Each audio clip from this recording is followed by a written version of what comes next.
The story of Nikolai Vasilyevich Klimakhin, a combat pilot of the Great Patriotic War. During the war, he served in the 728th Fighter Aviation Regiment, rising from sergeant to officer, completed 98 combat missions, participated in the storming of Berlin and the liberation of Prague.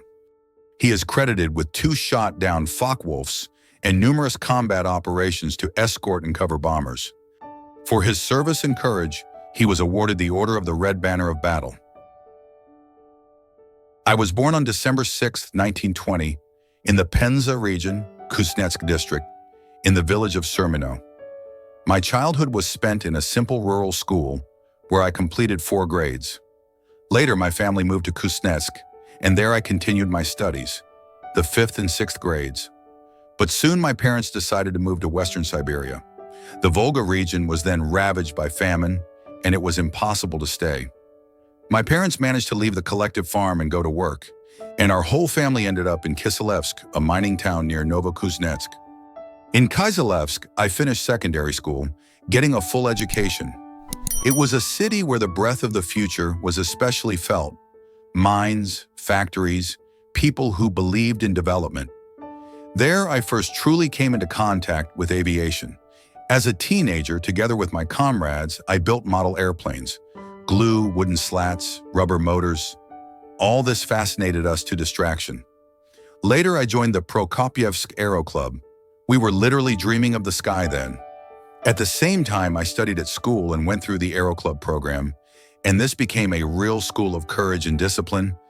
It was there that I first felt what it meant to be in the air, and realized that I wanted to connect my life only with aviation. After graduating from school, I decided to try to enter an institute. My dream was the Kazan Aviation Institute. I went there, passed the exams, but couldn't get in due to the competition. It was a heavy blow, as I lived and breathed aviation and saw no other path. But the director of the institute showed understanding and, as if to support me, called Saratov to the Automobile and Road Institute. He said, "They will accept you there without exams. You have practically passed everything with us. You have good grades, but aviation is a special path." So I ended up at the Saratov Automobile and Road Institute in the mechanical faculty. My studies came easily, and I finished the first semester with excellent marks. But even while studying engineering, I never stopped thinking about the sky.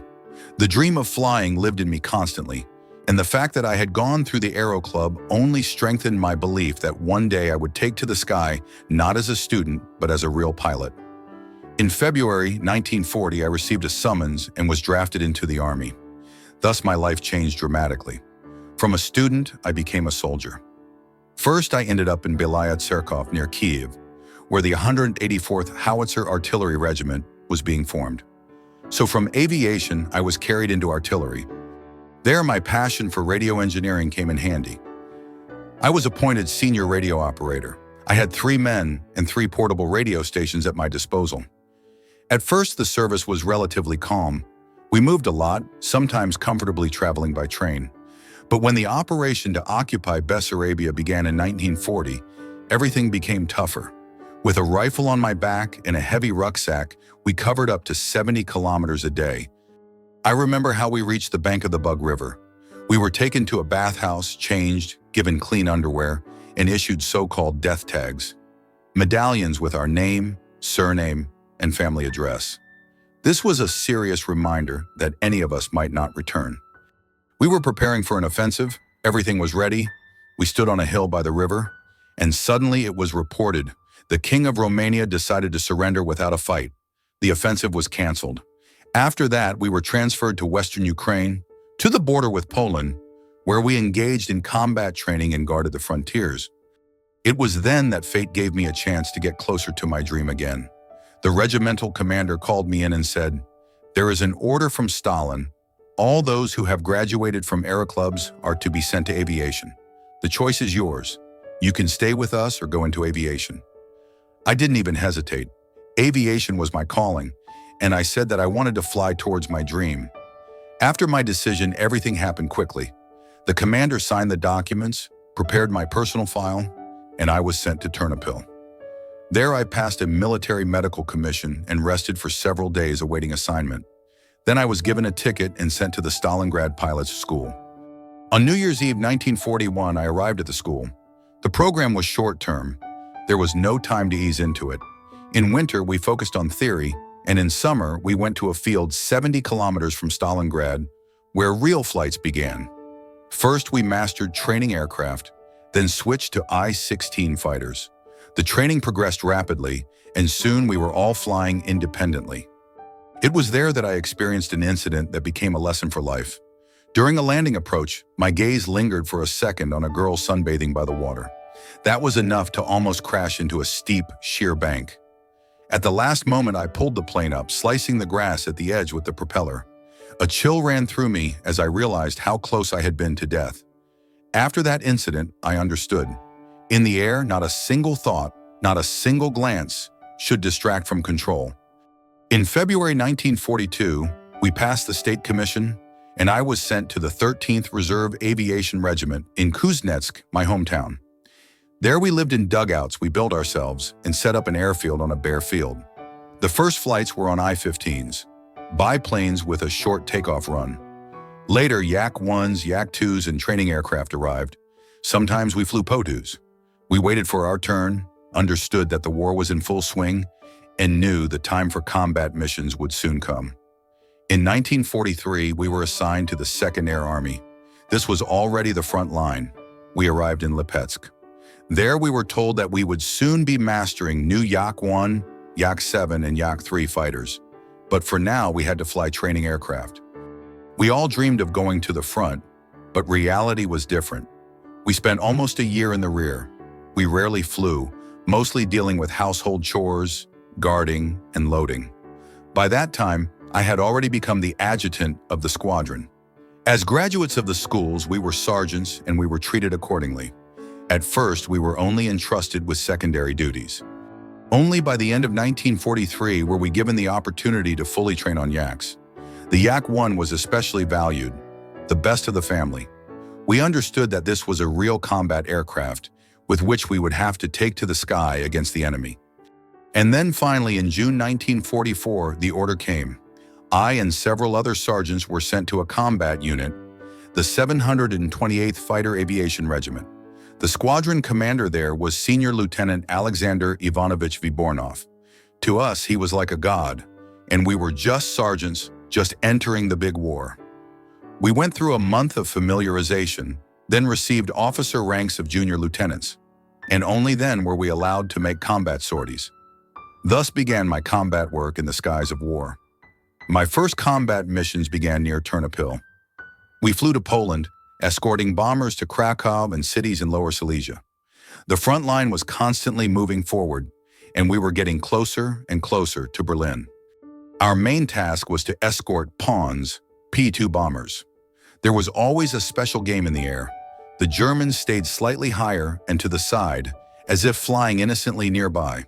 But we knew they were waiting for the moment to strike. If you hesitated for a second, they would start pecking the bombers. We had to be constantly vigilant, watching every maneuver. I flew a Yak-7B armed with two 12.7mm machine guns and a 20mm cannon. The aircraft was reliable, but the battles always left a feeling of risk. The Germans could appear from below, above, or from the side. Every sortie required complete focus. On April 16, 1945, the assault on Berlin began. We participated in the Berlin operation from the first day to the last. We escorted bombers to the capital of the Reich, and if the weather allowed, we ourselves carried out ground attacks. There was a continuous roar in the air. The entire sky was filled with aircraft. Sometimes we managed to make 2 or 3 combat sorties a day. Towards the end of the war, it became a little easier. Our aviation already outnumbered the enemy, and the Germans hardly dared to engage in battle. After Berlin, we were redeployed to Prague. There in May 1945, we covered our tank and artillery columns from the air, which were moving along the Berlin, Dresden, Prague highway. Even after the official end of the war, we had to fly cover for 3 days because the Germans were still resisting in Czechoslovakia. The war taught us not only to fly, but also to lose comrades. I particularly grieved the death of our regimental commander, Vasilyevich. It happened just before the start of the Berlin operation. We took to the air, flying over forested areas. Everything was as usual, nothing foreshadowed trouble, and suddenly his plane burst into flames and plummeted like a stone.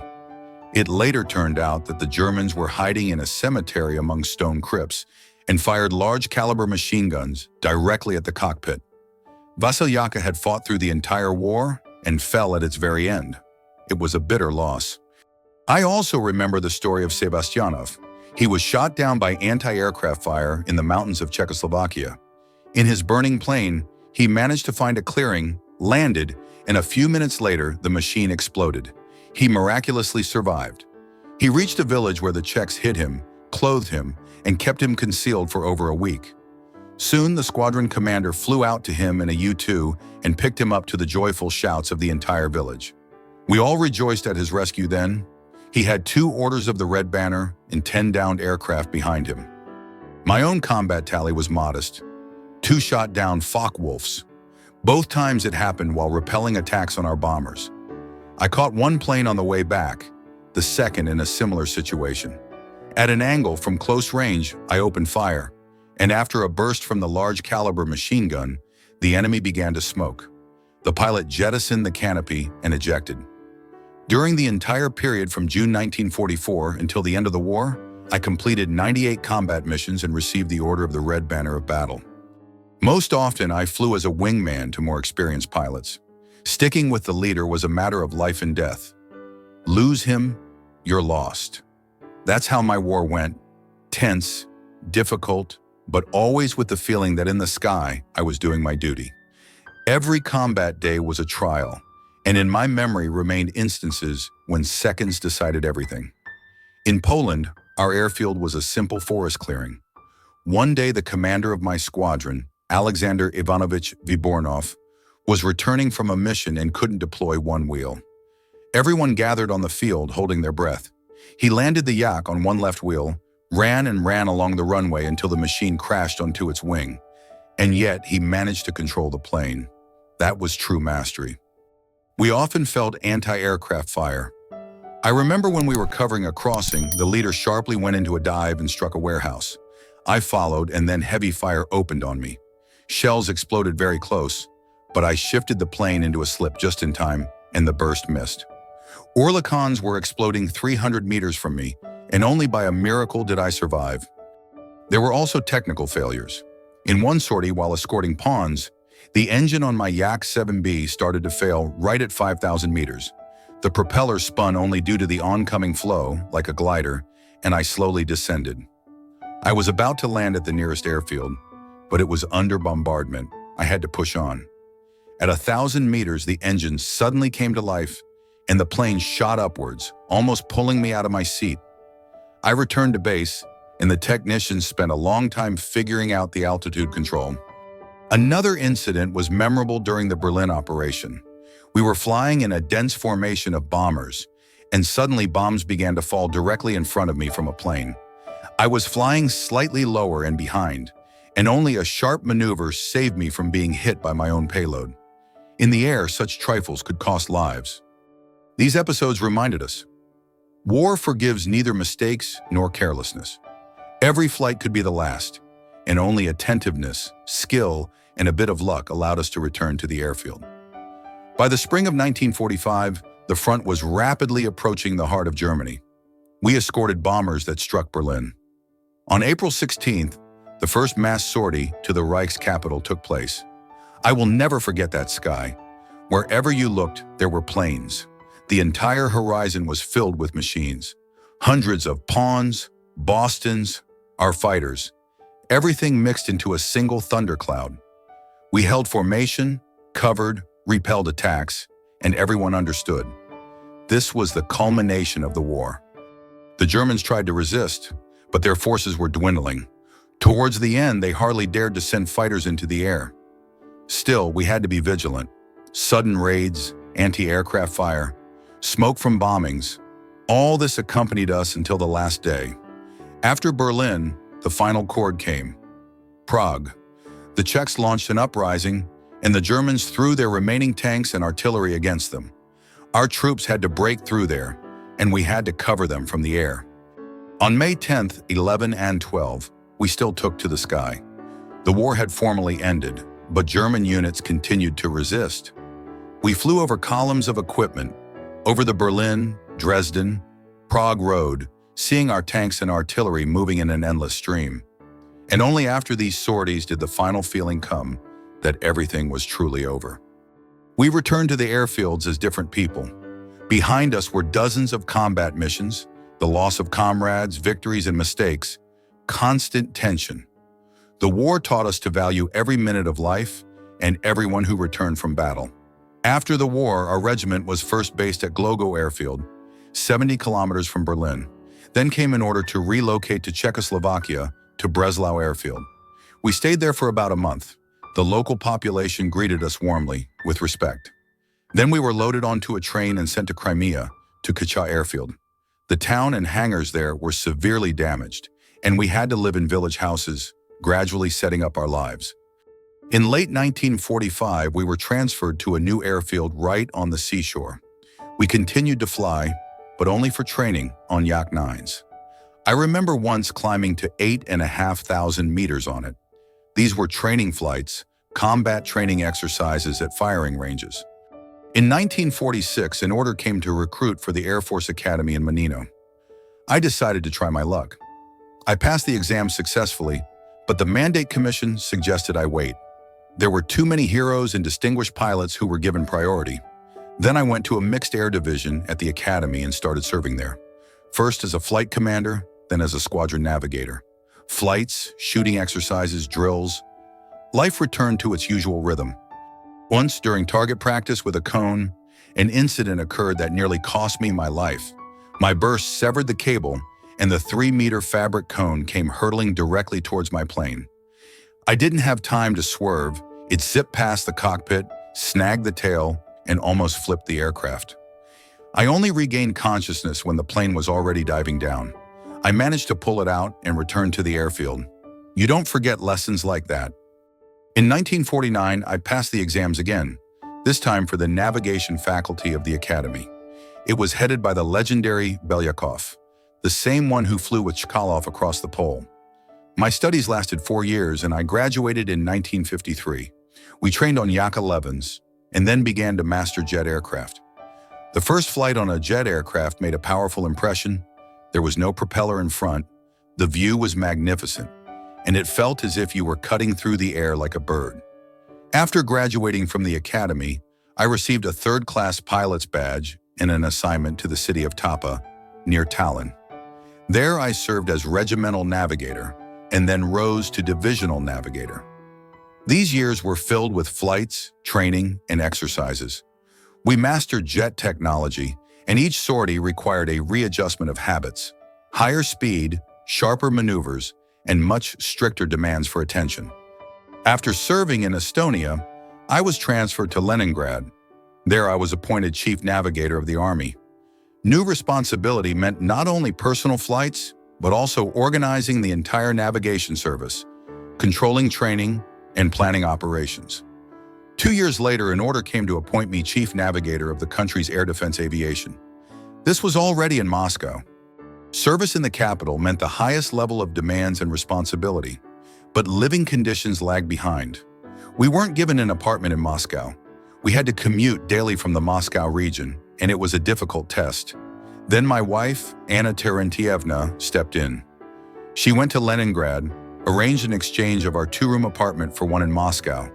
Only I know how much effort and trouble this decision cost, but it was thanks to her persistence that we settled in Moscow, and I was able to serve without spending my life on commuter trains. During these years, I met many legendary pilots. Vorozhaikin, hero of the Soviet Union, served in our regiment. We lived in the same building. I met Pokrishkin later, when he commanded the Kiev Air Defense. He was a calm, balanced man, but behind him lay immense combat glory. There were rumors that he and Kozhedub had assistants who specifically traveled to battle sites for confirmation of downed aircraft. Perhaps that was the reason for their large personal scores, or perhaps it was just colleagues' envy. Thus, gradually, my service transformed from combat sorties into complex but honorable work at a high level. I understood that a navigator's duty was not only to fly himself, but also to train those who would take to the sky after him. Alongside my service, my wife, Anna Terentievna, was always by my side. We met at a teacher's gathering where a relative had invited me.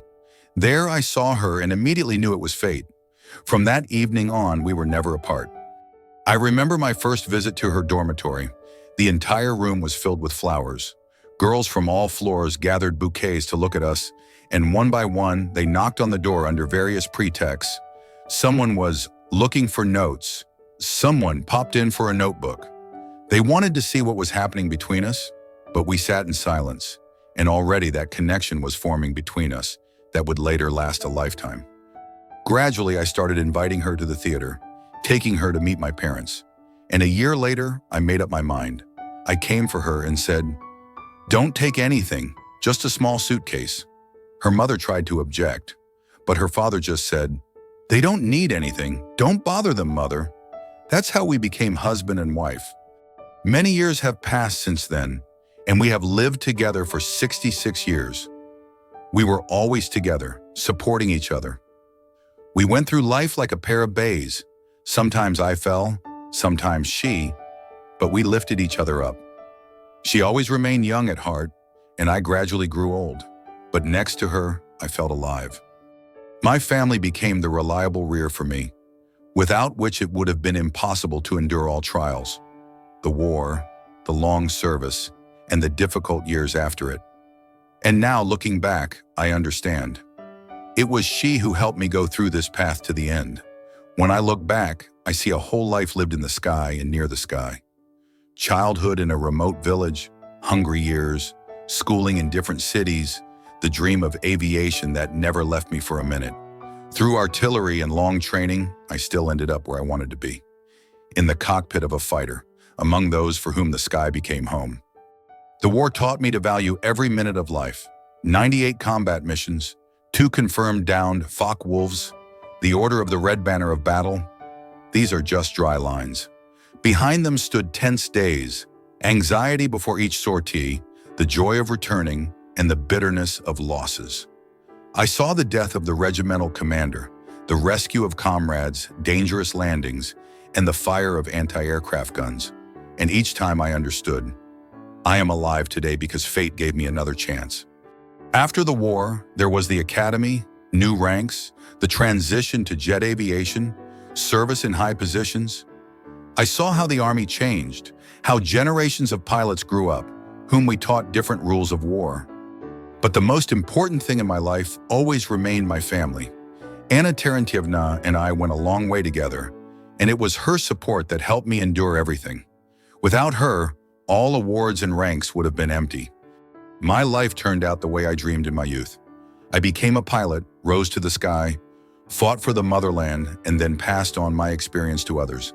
And if I had to choose my path again, I would choose the same one.